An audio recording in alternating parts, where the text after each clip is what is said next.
Yo, what's going on, everybody? The Cool Geek here, and I'm at you with another video. And today I'm power scaling the homie Lord Boros.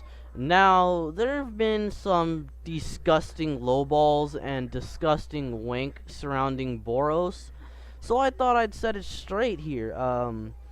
Kind of a end-all be-all, even though I'm not a big YouTuber, but whatever. I don't care. Um, So basically, one of the main reasons I wanted to make this video is because I've seen people that say that Boros is like planet surface level if you highball him, and I was like, no, planet surface if you lowball him. Uh and I've seen people that say, well, I mean, Boros is equal to like end of series Master Ultra Instinct Goku, and no, neither of those are at all accurate, like, not even close. And the thing about Boros is, the reason people say they wank him so hard and say, well, he's a parallel to Goku, so however strong Goku is right now, that's how strong Boros was back then. And that's wrong for so many reasons.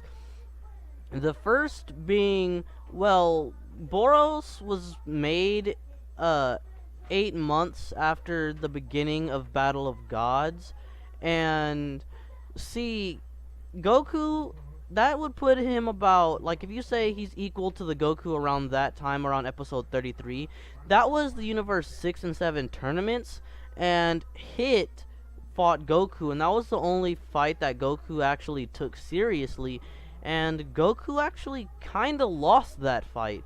And if you know anything about Saiyan biology, every time a Saiyan comes to a near-death experience, like Goku did, and they recover, they come back that much stronger. So that would mean the next arc Goku would be superior to the previous one, which would make him superior to Boros.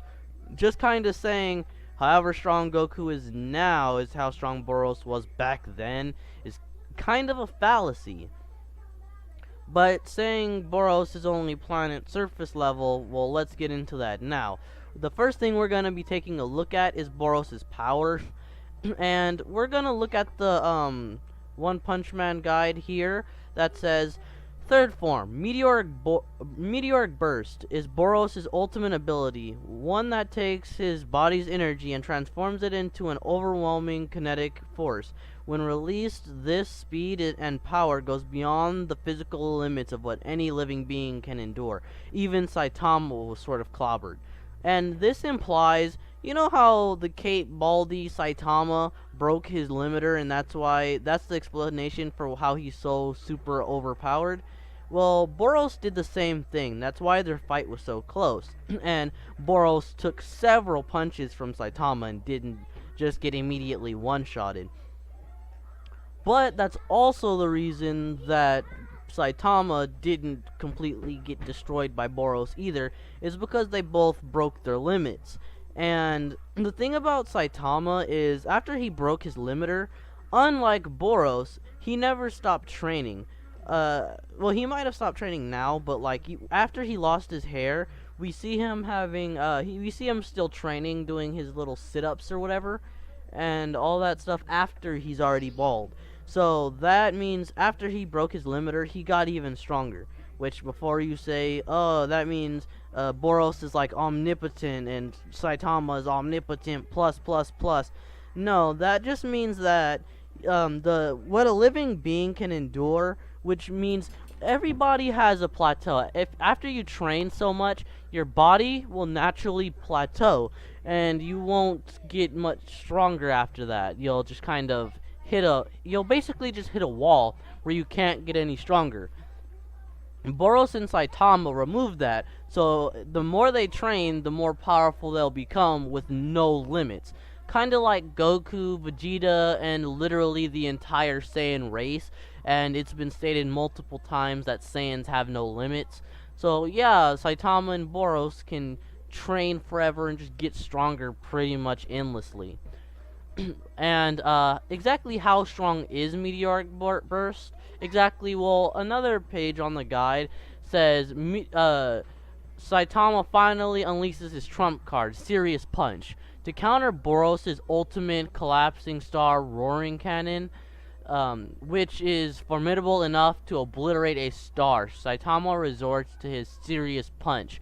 Up until now, he's won his battles with his hallmark One Punch. Now he brings out one of his own killer moves to settle the battle. Now, this implies two things. Well, one, it directly states, but it implies A, Saitama tried a bit, and B, that Boros can obliterate a star. Now, before you say, well, it's obliterate, that means he's star plus level, not exactly, because the way it works is to, say, shatter a celestial body, like if you break a planet into tiny little pieces, or even to bust it in half, without it just smacking all back together, you have to overcome the gravitational binding energy. And planets, I mean, they're solid matter. So if you bust them into chunks, they stay in chunks. But stars are made of plasma and gas. So a star, if you destroy the gravitational binding energy, the star just kind of dissipates into nothingness. So that's something that's important to keep in mind. So he'd be star level, and now let's get on to speed. Saitama, Boros like smacked Saitama to the moon after he unleashed Meteoric Burst, and Saitama like held his breath and was like, oh, cause he can't breathe in space, and then he grabbed a moon rock, right? He bent down, grabbed a moon rock, and threw it and let it come back to him about twice to get a feel for the gravity. Because of course moon gravity's weaker than Earth gravity, which is important to keep in mind for this next calculation. This calculation on screen basically says that it took Saitama 1.5 seconds to jump from the moon to the Earth, and because of the distance that is, it puts him right under the speed of light. And and if he basically went all out, he would be able to reach the speed of light, obviously. But Boros scales to this, but first off, this isn't not the speed of light. So you can't say this is light speed because it's not. And second off, it's relativistic, but you also have to keep in mind the calculation is just for calculating the distance, not gravity. See, the gravity on the moon, like Saitama discovered, is much lighter than the gravity on Earth. So Saitama would obviously be slower on Earth than he was on the moon, because Earth has more gravity than the moon, of course.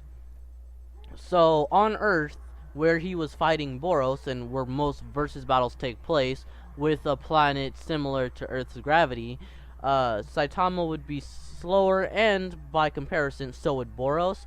But Boros was matching Saitama's speed, and actually blitzed Saitama a couple of times. But you can also make the argument that Saitama let Boros blitz him because he wanted to have fun and get knocked around and stuff, because why not? And so yeah, Boros would be like star level, around light speed, of course slightly slower. But that's not everything that makes Boros so scary. Boros also has a healing factor, as shown when Saitama punched off one of his arms. It was his right arm, and then he told Saitama, yeah, dude, my race can heal. Watch this. I just have to focus my energy into my arm, and bam!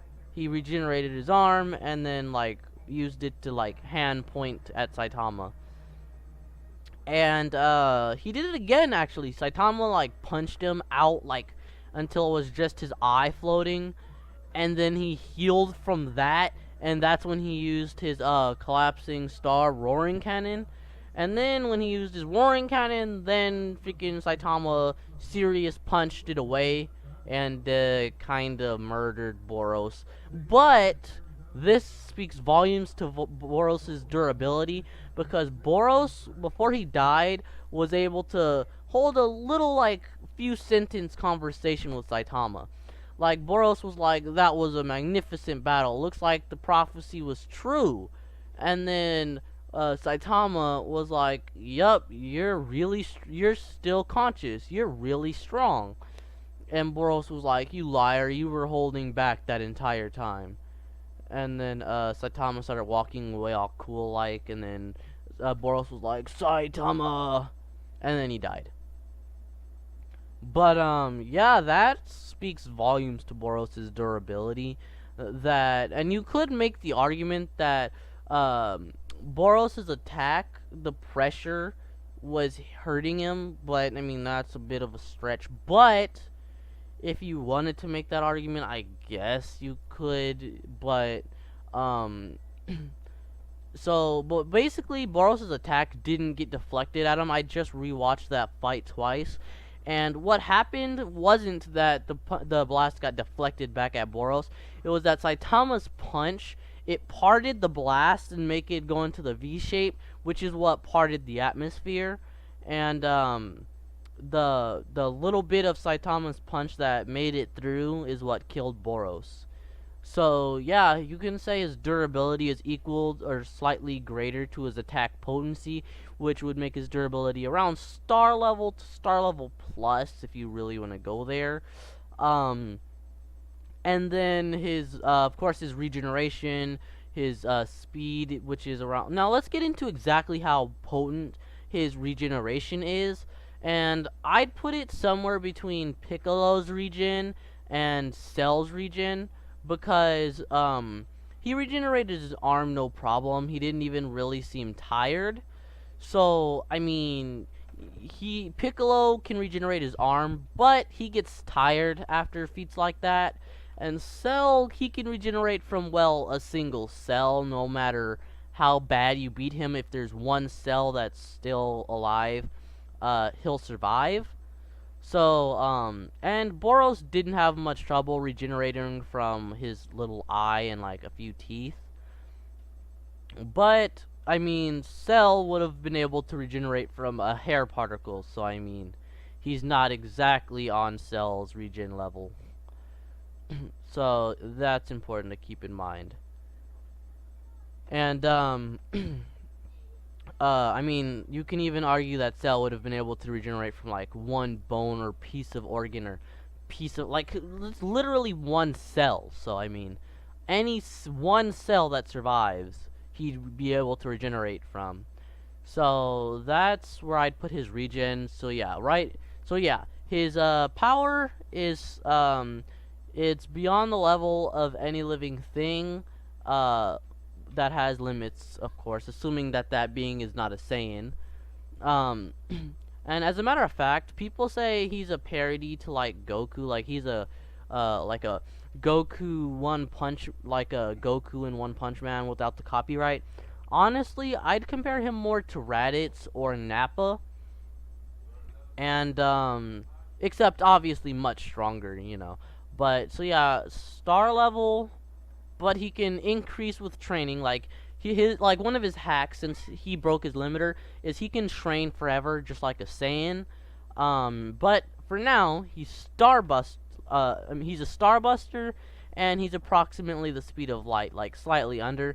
He has regeneration that's anywhere between Piccolo's regen and Cell's regen. Now, Piccolo has shown a feat similar to this one, where Majin Deborah spits on Piccolo and turns him to stone, and Goten and Trunks accidentally break Piccolo, and Piccolo regenerates and states, yeah, as long as his head is intact, he can regenerate from anything. And now, granted, this isn't Boros' head, it's literally one eye, but to be fair, Boros only has one eye, and it looks like there's some brain matter behind the eye, so that's important to keep in mind. Plus, Boros' eye takes up like half of his face, if you notice. So, you know, that eye can be having a bunch of brain matter, and I was like right here, you can see a little bit of the pink brain matter, and so that's important to keep in mind. So yeah, you can basically say he has the speed and potency of Piccolo's regen, it just doesn't take any stamina.